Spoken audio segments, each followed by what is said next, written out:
Olá, estes são os Diálogos Luso-Atlânticos. Eu sou Rui Badaró e estou com João Massano. Juntos conversaremos sobre atualidades, direito, política e assuntos relacionados ao mundo luso-brasileiro e hoje europeu. Tudo em ordem contigo, João?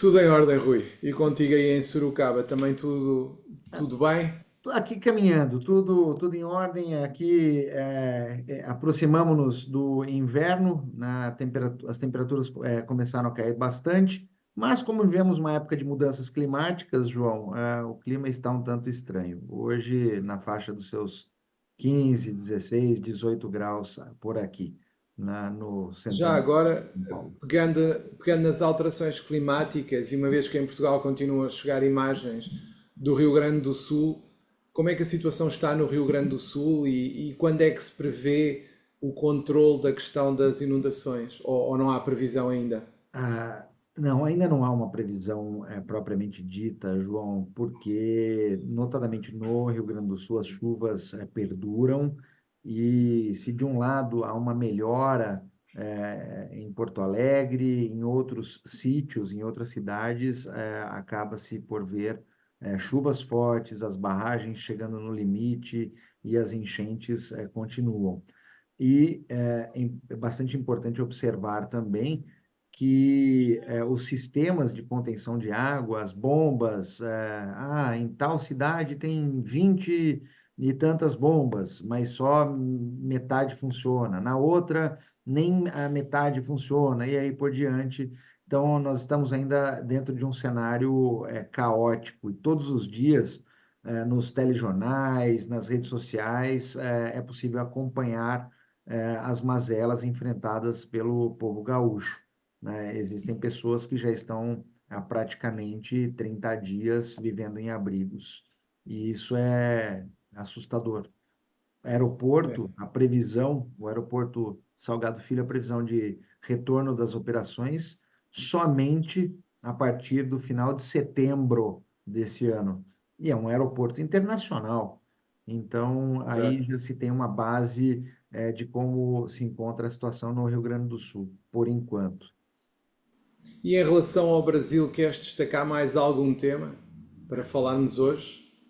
João, há um único tema ainda dentro dessa temática ambiental, mudanças climáticas, que saiu hoje, né? Noticiaram hoje, que dá conta de que, diferentemente do que o mundo noticia e tem ideia, né, que seria sempre a Amazônia, né, o bioma mais desmatado, é interessante observar que, sob este atual governo, o Cerrado passou a Amazônia e se tornou o bioma mais desmatado, segundo um estudo recentemente elaborado.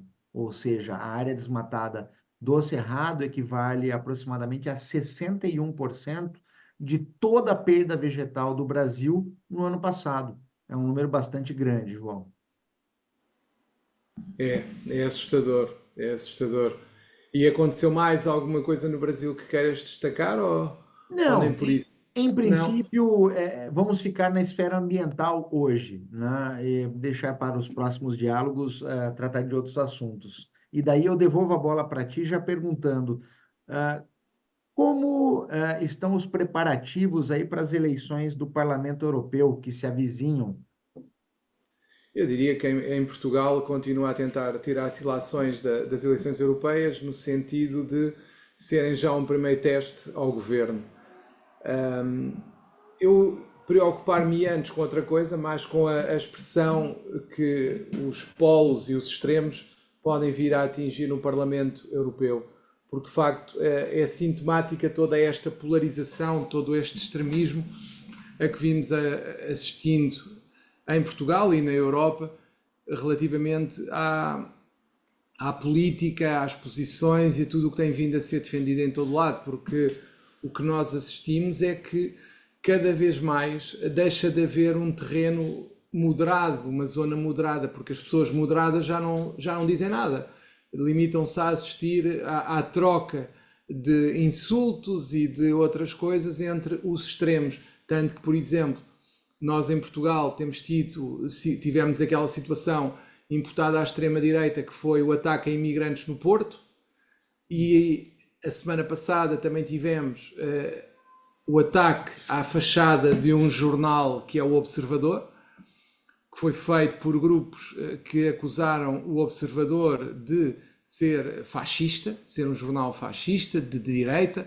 Eu pergunto-me como é que é possível isto acontecer em Portugal e ainda por cima ser gravado pelos autores do ataque à fachada do Observador, como se Nossa. fosse um grande evento.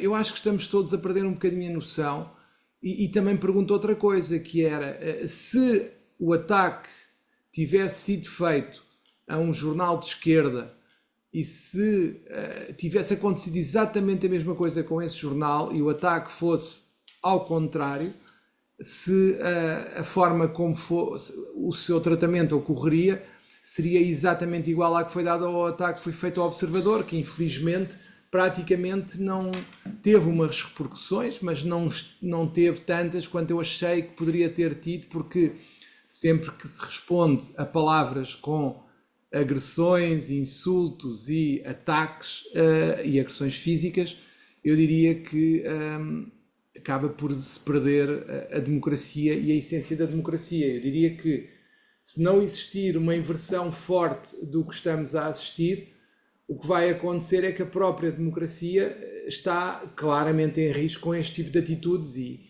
de extremismos que vão acontecendo de parte a parte, porque as pessoas que têm uma posição mais moderada não falam, não aparecem. Quem se ouve mais são aqueles que gritam, aqueles que insultam, aqueles que atiram pedras, aqueles que aparecem nos jornais porque fizeram algo que de facto chama a atenção. Faz lembrar aquela situação de que quando nós olhamos para tudo o que se está a acontecer à nossa volta, nós ficamos sempre um bocadinho convencidos que os extremos dominam a sociedade, e não é verdade. Ainda são uma minoria. O problema é que são uma minoria tão ruidosa que parece que é a maioria. E isso é um tema que eu acho que também deverá acontecer no Brasil, não é? Sim, aliás, sobre isso, preocupa-me bastante os ruidosos, porque justamente pela balbúrdia que fazem, levam muitos a crer que eles representam a maioria, quando na verdade isso não é verdadeiro.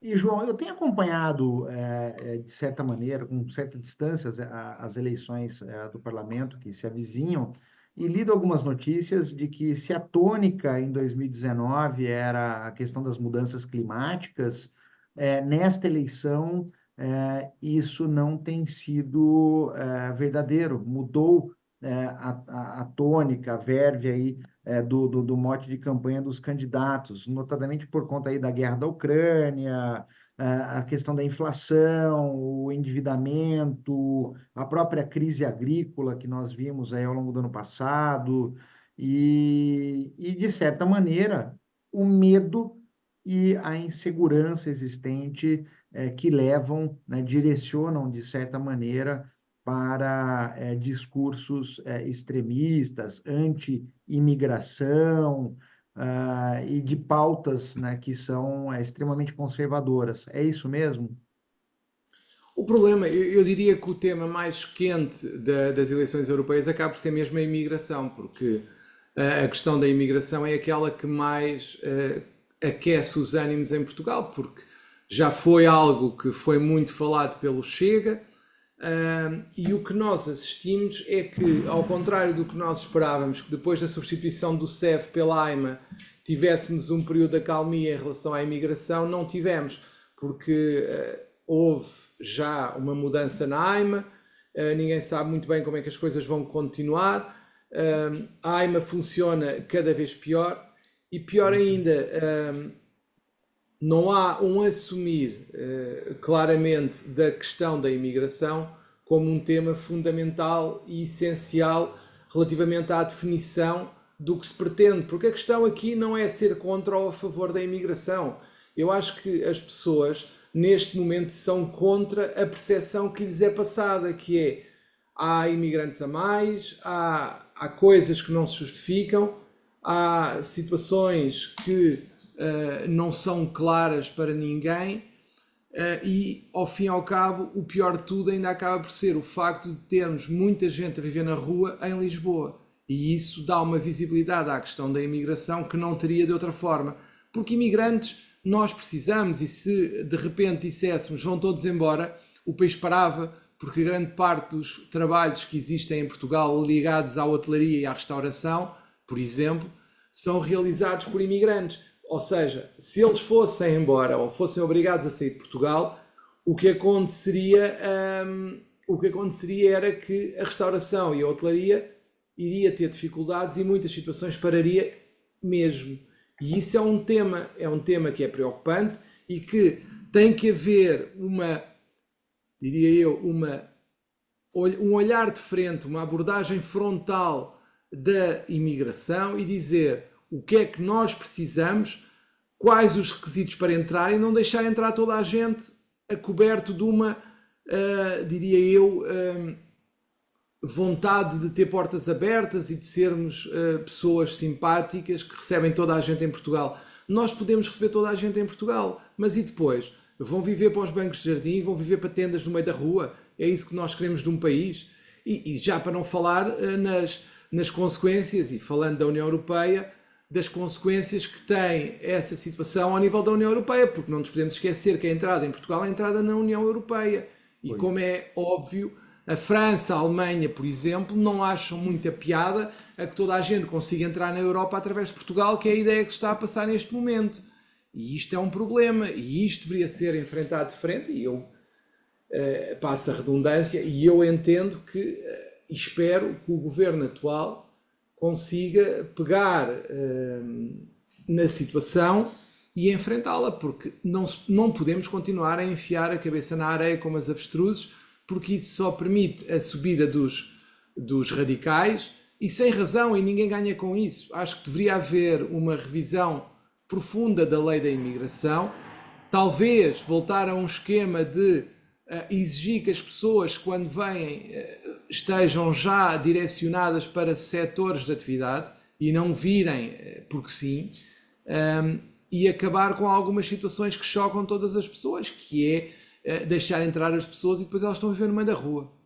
Ninguém Gozado, aceita isso. João. Sobre isso, eu sempre disse para colegas, para amigos, que não se pode enxergar num terceiro país, e no caso estamos a falar de Portugal, então, como se fosse um Eldorado, né? Como se fosse a solução de todos os problemas por conta das falhas, das frustrações que teve em seu país de origem. Não basta você migrar, né, de um país para outro e, ao fazer a migração, não ter um objetivo. Simplesmente falar, bom, eu vou para Portugal, vai fazer o quê? Não sei. Vamos estabelecer lá, mas vai atuar com o quê? Ah, não sei. Mas vai trabalhar aonde? Não sei. Eu vou me encostar lá em alguém. Da mesma É, forma, isso ocorre no mundo inteiro, né? Uns países com maior proporção, outros com menor proporção.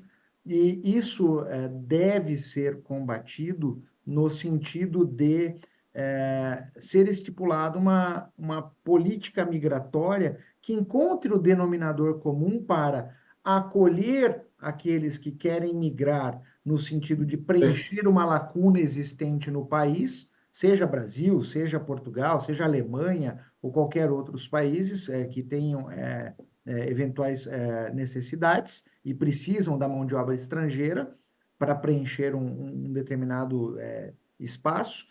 E, de outro lado, esse denominador comum deve sim conter situações, requisitos bem específicos. Para quê? Para que você não prejudique o status quo de vida da população autóctone, de quem já está estabelecido.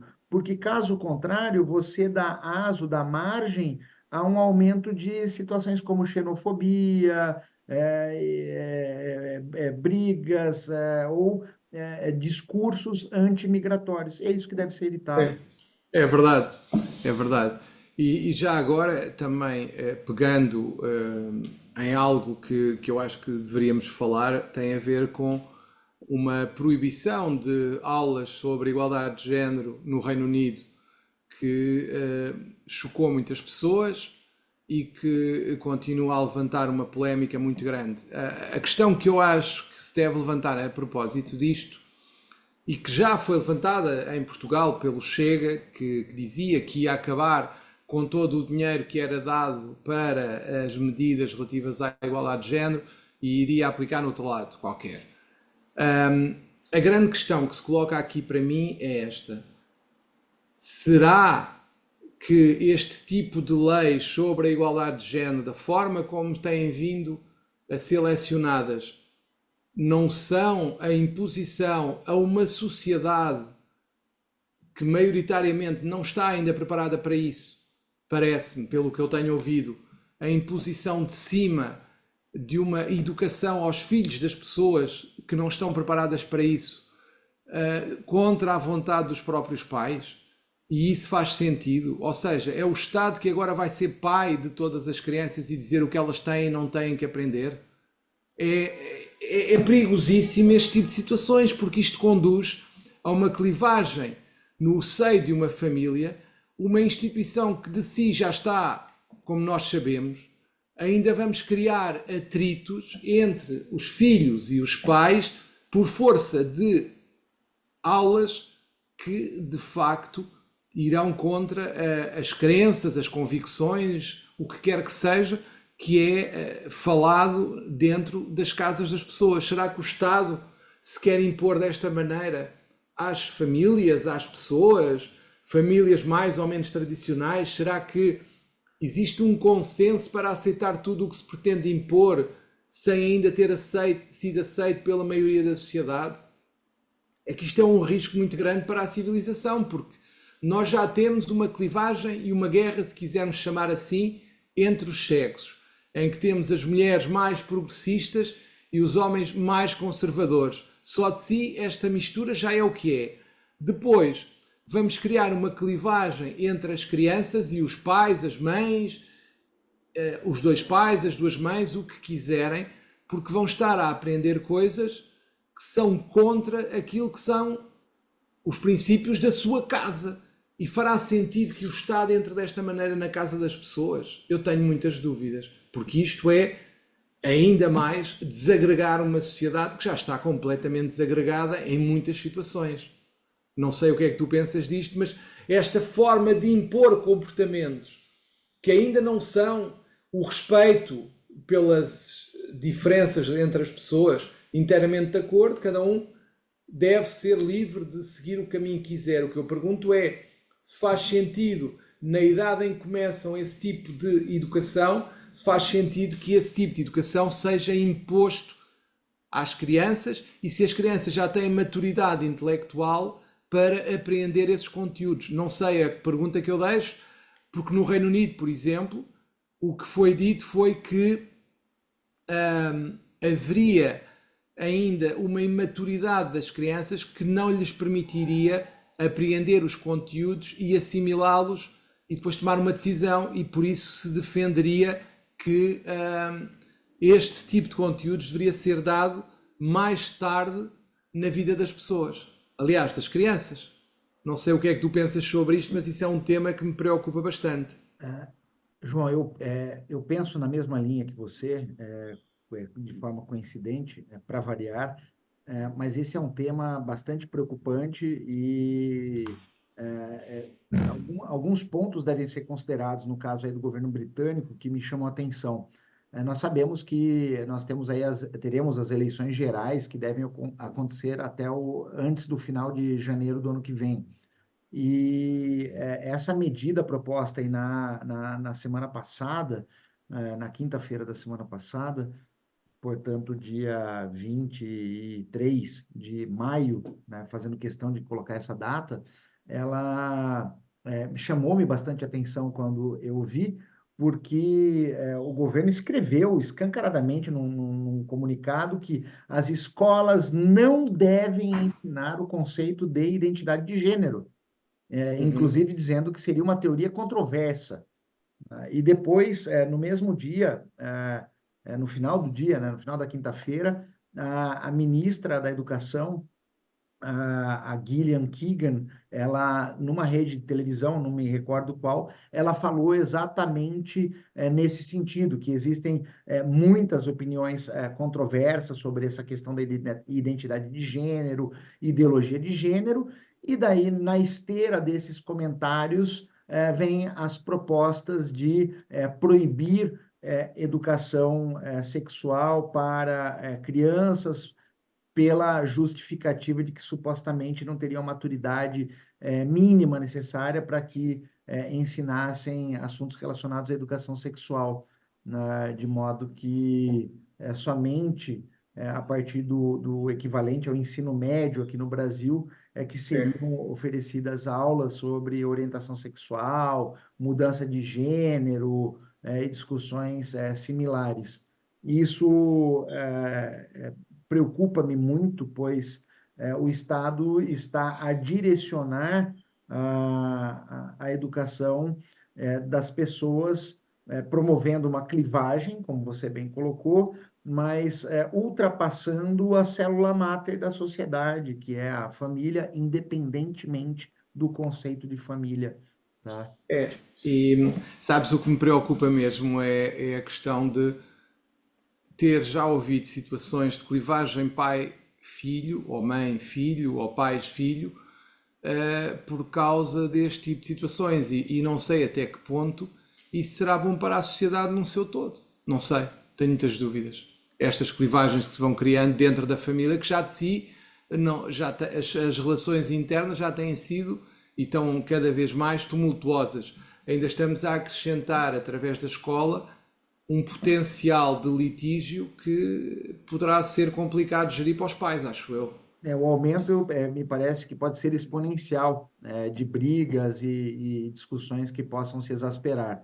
E outro ponto, e o que é gozado, né, volta novamente ao que falávamos no início dos diálogos de hoje, no sentido de que sempre que há situações de crise, situações em que há medo e insegurança e os extremos afloram, né, os discursos e as pautas extremamente conservadoras ressurgem com uma força que é quase inimaginável, de Sim. modo que parece-me, né, as pessoas, a sociedade de modo geral, querem buscar no porto seguro do conservadorismo as respostas para as falhas, as frustrações ocorridas no passado.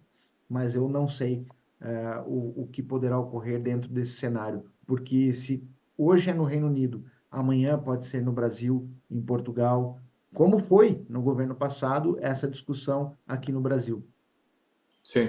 E isso chega, por exemplo, chegar ao poder em Portugal, tenho a certeza que também vai no mesmo caminho. Com Portanto, certeza. também vai acontecer o mesmo. Bem, Rui, penso que por hoje é tudo, não é? Sim, E creio que a promessa de voltarmos na próxima semana mantém-se e penso que poderás encerrar a partir do Brasil.